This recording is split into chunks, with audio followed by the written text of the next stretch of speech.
Contact off.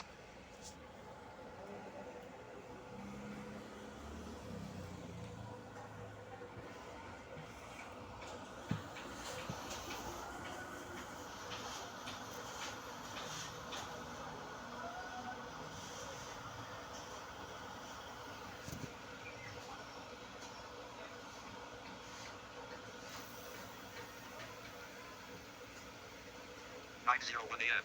Smart. Device unlocked. YouTube. Navigate up. Button. I speak Jesus worship. I speak Jesus. Clear. Button. Navigate up. Button. Double tap to add. Editing. Search YouTube. Voice search. I speak Jesus worship. Navigate up. I speak clear. Voice search. Cast. More options. Connect with Jesus dash Grace Church. More options. Charity Gale dash I speak Jesus feed. Stephen Muso live dash 7 minutes 47 seconds dash no. Video player. Add on one. Add on one. Video will play after. Unlabeled. Video will add on one. Video player. Ang inasal for a barbecue. Unlabeled.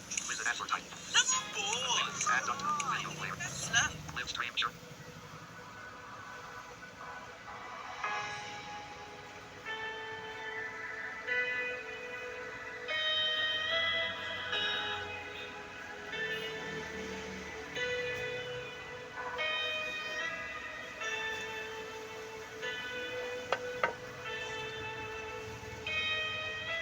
I just wanna speak the name of Jesus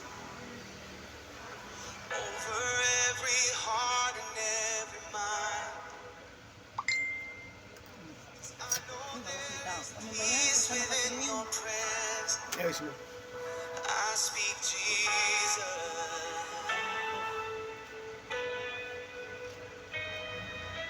I just wanna speak the name of Jesus. Till every dark addiction starts to break, declaring there is hope and there is freedom. I speak Jesus. Your name is power. Your name is healing. Your name is life. Break every stronghold. Shine through the shadows. Burn like a fire. I just wanna speak the name of Jesus Amen. over fear and all anxiety. To every soul held captive by depression, I speak Jesus. 'Cause your name is power, your name is healing, your name is life. Yes, it is. Break every stronghold, shine through the shadows, burn like a fire. Your name is power,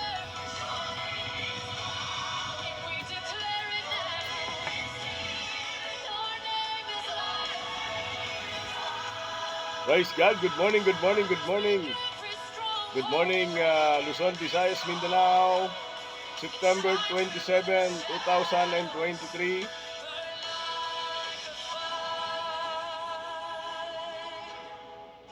Welcome po sa ating programang Good Morning Philippines sa pamamagitan ng ating YouTube channel.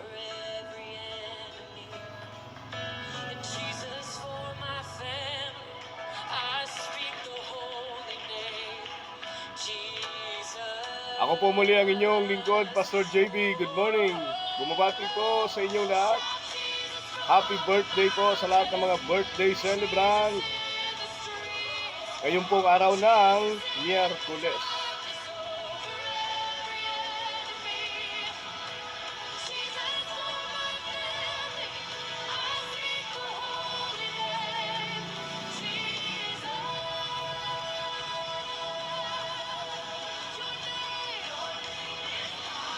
Your Luzon, Visayas, Mindanao, Mega and Metro Manila and over the world. Good morning po.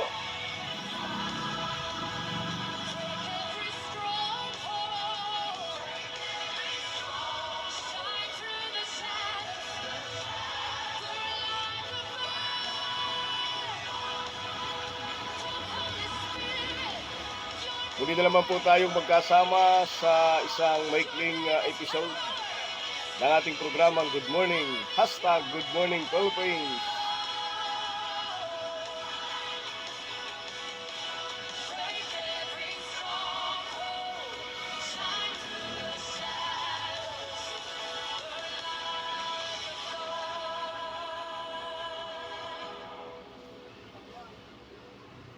I just wanna speak the name of Jesus over every heart and every mind. 'Cause I know there is peace within your presence. I speak Jesus.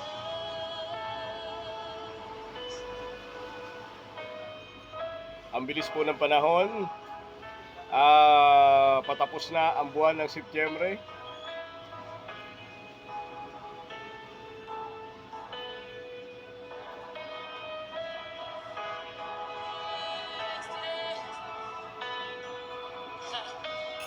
Shout Jesus from the mountains, Jesus in the streets, Jesus in the darkness over every enemy, Jesus for my family.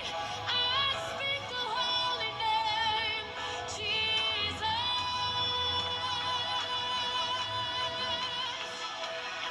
Shout Jesus from the mountains, Jesus in the streets, Jesus in the darkness over every enemy, Jesus for my family.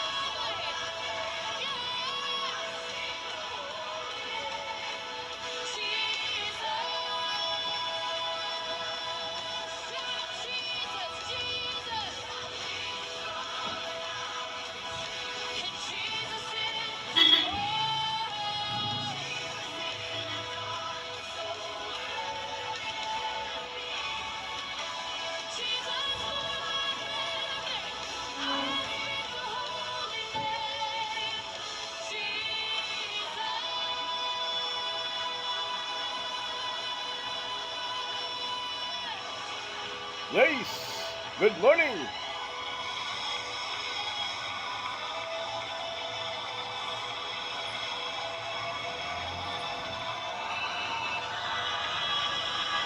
Clap your hands to the Lord. To God be the glory.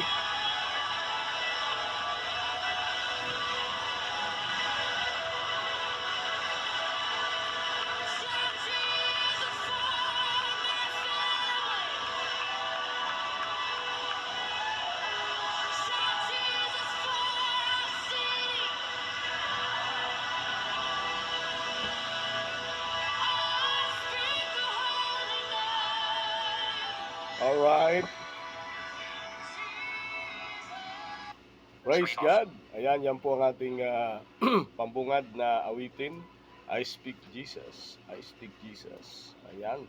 So, to God be the glory and let us pray. Father, we thank you this morning. Salamat po, Panginoon, sa umaga, sa buhay at kalakasan. Pinagkaloob mo sa amin. Father, we thank you. At kami po ilinisin mo, patawarin mo po sa anumang pong pagkakamali, anumang pong aming po nagawa, ito man po ay maliit man o malaki. Lord, I pray na puspusin mo kami ng iyong banal na Espiritu at sa pag-aaral namin ng iyong salita, ito po ay tumimo sa aming mga puso at isipan. At marami kaming ma-encourage at hingi po kami ng katalinuhan, Panginoon, ng iyong mga salita hindi magmumula sa amin, kung hindi magmumula sa iyo. Gagamitin mo lamang po kami instrumento, Lord, upang ipahayag ang mabuting balita. Thank you, Father God. In Jesus' name we pray. Amen. Good morning. Praise God. Ayan. Sabi ko nga po, ang bilis ng panahon. Ngayon po ay September 27. Ilang ano na lang ilang months na lang bago mag Christmas. Ayan. So, 3 months. Ayun, 3 months na lang. So, mabilis po, di ba? Ang bilis lang naman ng panahon. Kaya, ano man lang yung pinagkakaabalahan, ikaw ay naghahanda para sa pagsapit ng Pasko. Ayan. To God be the glory. Ayan. Siyempre po ang programang ito ay atid sa inyo ng P-Joy's Massage. Ayan. Ito po ay nasa 4th floor ng Farmers Plaza at 2nd floor ng Alimol, Cubao. No? Ito po ay open ng 10 a.m. to 9 p.m. daily. Ayan.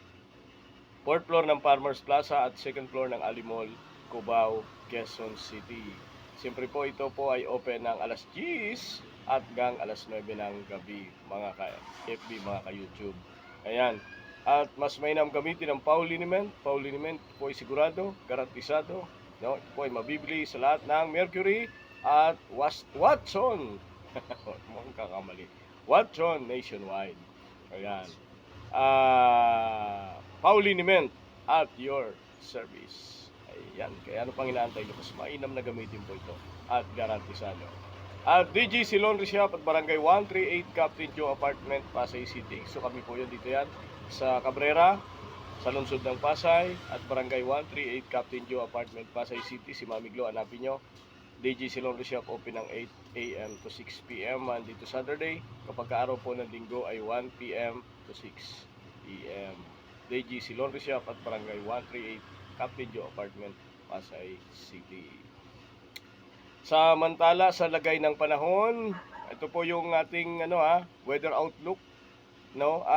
May mga kalat-kalat na pagulan, no, sa bandang hapon at gabi. Ito po 'yon.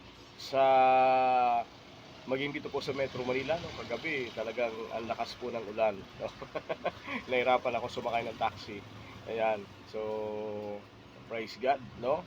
Makakatulong ho itong mga pagulan na ito at para po sa tinatawag na El Nino phenomenon. Ayan, di ba? At meron ho tayong LPA na nasa labas ng PAR at in-expect din po natin ito po ay papasok sa PAR at magdudulot po ng mga pag-ulan sa malaking bahagi ng ating bansa. So, to God be the glory. Ayan. At hindi na tayo magtagal pa. Tayo po ay dadako na sa ating pong ayan, so magdala lang tayo ng pananggalang sa ulan, ano? Kasi tuwing hapon po ay umuulan. May mga localized thunderstorm. Ayan, so praise God. At ang ating topic ngayon ay Isaiah chapter 53 verse 4 to 6. Tunay ngang inalis niya ang ating mga kahinaan. Pinagaling niya ang ating mga karamdaman. Subalit, inakala natin ito'y parusa ng Diyos sa Kanya. 5. Ngunit dahil sa ating mga kasalanan, kaya siya nasugatan. Siya ay binugbog dahil sa ating kasamaan. Tayo ay bumahil dahil sa paghihirap na dinanas niya at sa mga hampas na kanyang tinanggap. 6. Tayong lahat ay tulad ng mga tupang naliligaw. Nagkanya-kanya tayo ng lakad, ngunit itinakay ni Yahweh sa kanya ang kaparusahan tayo ang dapat tumanggap. To God be the glory, praise God. Ang ganda nito, no? Isaiah chapter 53 verse 4 to 6. Yun. Ang ating pamagat ngayon ay suffering. No, suffering. So bakit pa mayroong tinatawag na suffering? Because of you and me, no? Nagkaroon tayo ng kaligtasan dahil sa mga kasalanang nagawa natin, no? Kaya po tinatawag na mayroong kaparusahan. Kaya lang, yung kaparusahan na yon, hindi tayo ang tumanggap. No, 'di ba? Literal naman kapag tayo yung nagkakasala, tayo dapat ang paparusahan, no? Pero sa panahon po ni Jesus ay si Lord Jesus Christ ang hindi naman siya ang naparusahan, siya yung umako, no? Siya yung umako ng ating po mga kasalanan. So, tingnan natin sa verse 4 ng Isaiah 53, ano po sinasabi dito? Tunay ngang inalis niya ang ating mga kahinaan. Pinagaling niya ang ating mga karamdaman. Subalit inakala natin ito'y parusa ng Diyos sa kanya. Ayun. So, mayroon tayong mga, sabi dito, inalis niya yung mga kahinaan natin, pinagaling niya yung mga karamdaman natin, kasi sa panahon po ni Jesus Christ, na siya po ay naparito sa daigdig, no, ano po yung kanyang ginawa? Ang kanya pong ginawa ay nangaral, nag-share ng kaligtasan, at nakita po kung gaano ka makasalanan ang mga tao. Kung gaano po ang mga tao na pupunta sa kasamaan. At ang ginawa po ng ating Panginoon, siya po ang tumubos ng mga kasalanan natin because nasusulat. No, ito hindi po ang Panginoon ang nagkamit ng kaparusahan. So yung kaparusahan na para sa atin, yung mga kahinaan na para sa atin, yung mga sakit na nangyayari sa atin, ito po ay pinagaling ng Panginoon. So hindi ka na kailangang mag-worry kung ikaw ay may sakit kasi ikaw ay pinagaling na ni Lord. At sabi dito, ang Diyos ang nagkamit ng kaparusahan na dapat na tayo. Siya ang umako, siya ang nagbayad ng mga kasalanan natin. Kaya ano ba nangyari? Tayo ay bayad na yung mga kasalanan natin. Ay bayad na pala, Pastor JP. Pwede na pala tayo magkasala uli. No? So no. Dahil bayad na yung mga kasalanan natin, ano po ang ating commitment sa Panginoon? Ang ating commitment sa Panginoon ay kailangan nating tumanggap ng salvation. Kailangan nating aminin na tayo ay nagkasala sa kapwa-tao. Kailangan nating aminin na tayo ay nagkasala sa Diyos. Kailangan nating pagsisihan yung mga kasalanan natin at tayo ay tumanggap ng salvation, no? So makita natin, no, kung paano ipinaranas ng Diyos ang pag-ibig niya sa iyo at sa akin. So John 3:16 po 'yon, no? Kung paano tayo pinagpala, kung paano tayo iningatan, kung paano tayo niligtas ng Diyos dahil sa kanyang pag-ibig. So ayon din po dito sa Isaiah chapter 53 verse 4, no? Inalis ng Diyos lahat ng kahinaan natin, inalis ng Diyos lahat ng sakit natin, no? So, 'yon, inalis nga ng Diyos. But yung mga nararanasan natin ngayon, ito ay pagsubok o ito ay pinapaalala sa iyo ni Lord na ikaw ay kailangang bumalik sa Kanya. Ikaw ay kailangang sumuko sa Kanya kasi marami ngayon yung mga Subalit pinakala natin ito'y parusa ng Diyos. so ito, no? Minsan may mga tao na matindi na nga yung sakit, matindi na nga yung kanyang karamdaman, matindi na nga yung kanyang kahirapan, ayaw pa sumuko kay Lord. So ito po yung pinakamalungkot, no? Na dapat tayo ay sumuko kay Lord. Dapat kilalanin natin sino ba si Lord sa buhay ko. Sino ba si Lord sa buhay ng bawat isa? Sino ba si Lord sa iyo at sa akin? Si Lord, siya po ay Diyos, hari ng mga hari ng ating buhay, tagapagligtas ng ating buhay. Siya ang Diyos ng himala at ano po ang kanyang ginagawa? Nagpapagaling ng mga may karamdaman. So ano ating gagawin? Lumapit tayo sa Kanya. Lumapit tayo sa Panginoon at kilalanin natin siya bilang Diyos at hari ng ating buhay. Verse 5. Verse 5, ngunit dahil sa ating mga kasalanan,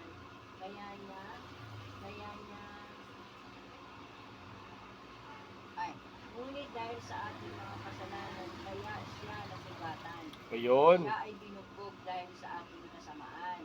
Tayo ay gumaling dahil sa pahirap na dinanas niya at sa mga hampas na kanyang tinanggap. So, 'di ba? Salit na tayo yung bugbugin, tayo yung hatulan, tayo yung hagupitin, tayo yung ipako sa krus. Sino po ang ipinako? Para lamang tayo ay maligtas sa ating mga kasalanan. Sino po ang nagdusa para lamang maligtas sa ating mga kasalanan tayo? Sino po ang nagtamasa ng hirap? Sino po ang nagdumanas ng kahirapan, no? Ang ating Panginoong Hesus na pinako sa krus, no? Hinagupit, pinalipusta, no? Namatay at nabuhay na maguli para lamang mapagtagumpayan at matubos yung ating pong mga kasalanan. So sino po ito? Sino si Jesus? Sino si Jesus sa buhay natin? No. So minsan may mga katanungan, di ba? Bakit ko kailangang humingi ng tawad? bakit ko kailangang sumuko? No? Kasi si Lord, di ba?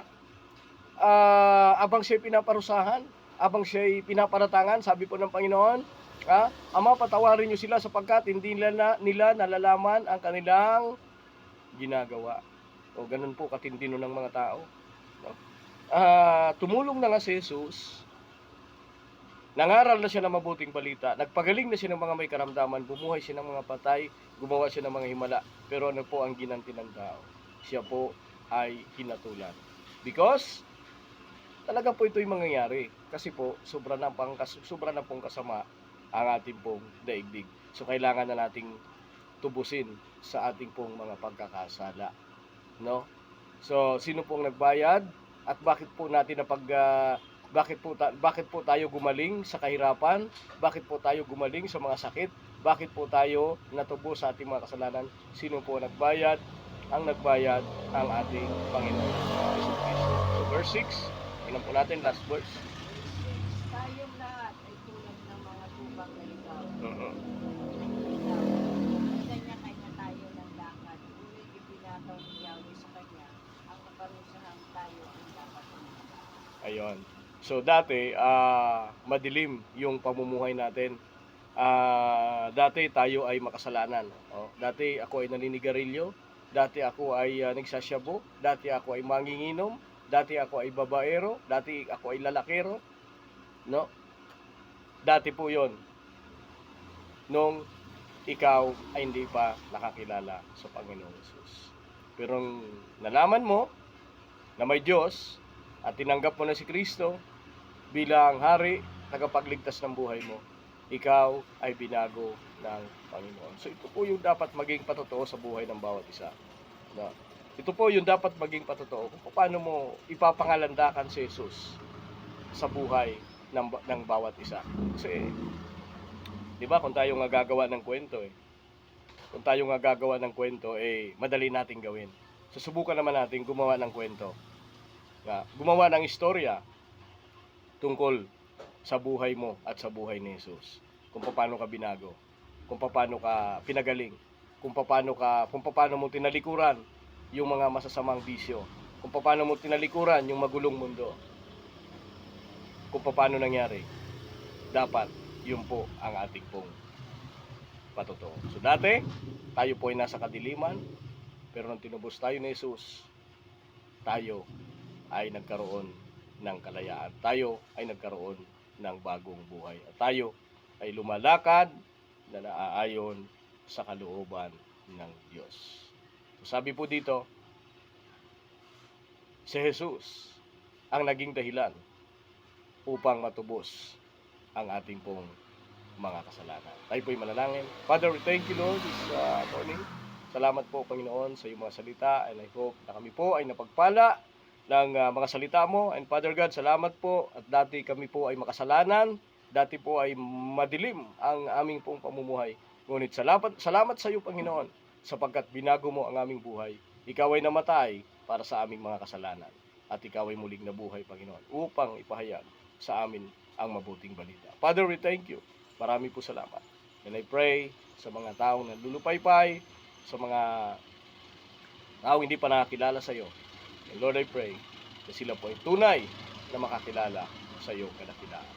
Father, we thank you at ikaw lamang po ang patuloy na mahayag at mataas sa aming po mga buhay. And I pray sa aming country, sa panguna po ng aming po minamahal na Pangulo, Ferdinand Marcos Jr. at ang lahat po ng mga leader ng aming bansa. Lord, patuloy mo po kami pagpalain. Marami po salamat, Ama.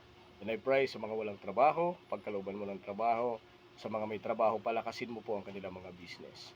And Lord, I pray sa mga pastors and leaders na ginagamit mo, Panginoon, upang mahayag ang mabuting balita sa lahat ng dako sa buong mundo. Father, we thank you. Ito po ang aming samot dalangin sa pangalan ng Jesus, na aming pong tagapagligtas. Amen. Ang ating pong topic ngayon ay suffering. Isaiah chapter 53 verse 4 to 6. So ano mo nga yan, pakisulat mo nga yan. Maganda ring topic po ito. Kung paano natin ipapatutuo ang ginawa ni Jesus sa buhay natin. suffering. Kung paano ni Lord tinubos tayo sa ating pong mga kasalanan. To God with the glory. Tayo po ay magpatugtog ng ating 9:26 a.m. Device unlocked. Into video player. Minimize on. Cast. Caption. More. Hide. Previous. Rewind. Play video. Fast forward. Next video. Next video. Magbago man ang panahon. Visit advert. Minimize. Unlabeled. 4 seconds. Add on 1 video player. Add on 1 second. Minimize. Button. Visit advertiser. Cast.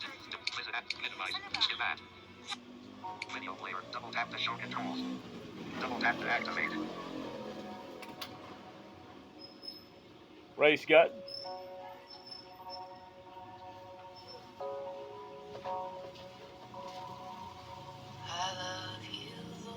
At kung ikaw ay pinagpala ng Diyos sa kanyang mga salita, ikaw ay maring mag-comment, mag-like, mag-share sa ating pong comment section sa YouTube channel. Marami pong salamat kapatid, purihin ang Diyos sa buhay ng bawat isa. I love you people, I love you over the world. Good morning, Philippines!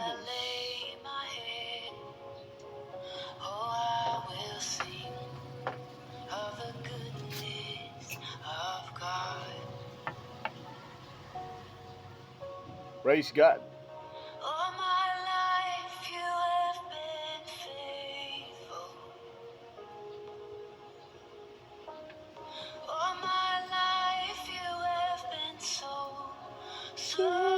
good. With every breath that I am able, oh, I will sing of the goodness. Talk back on. Excessive. Back. Button. Windows. Tap again to stop recording.